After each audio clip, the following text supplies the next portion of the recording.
Okay po. So, TMX 155 mga idol at first model CDA po. Idol, naka-steel boosting ka palagay po? Ano yan? Naka-steel boosting ka ba sa hub? Yung bakal? Ay, hindi pa ba?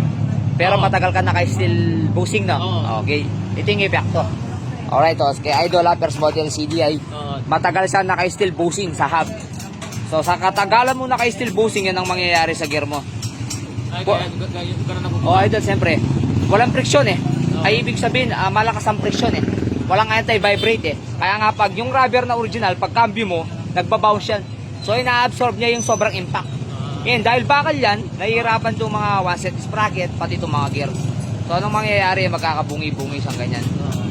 Okay? So magkakadimple hanggang iingay. So ngayon pag umingay, pagka dumaretso na, doon na sa magkakabungi-bungi. Okay? Pati tercera. So ngayon po, nakakuha tayo ng surplus na 4th gear pares. Tapos po, pares na 3rd gear sa atin. Brand new na 3rd gear. 3rd gear na brand new.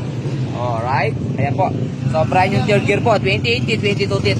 Idol, shoutout, taga saan idol? Napikon, idol. Ng Pikwan, Nueva Ecija.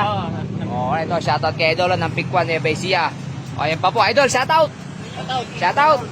Santa Maria Pangasinan. Uy, oo. Santa Maria Pangasinan. Di ba kakaluwa kayo dun, di ba? Okay, shoutout kila idol, oh. Ayan po, okay.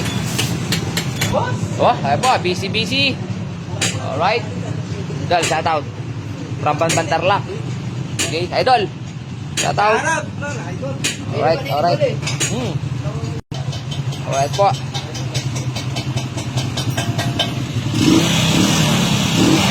Ganda ng tulog na mga timing gear natin, no?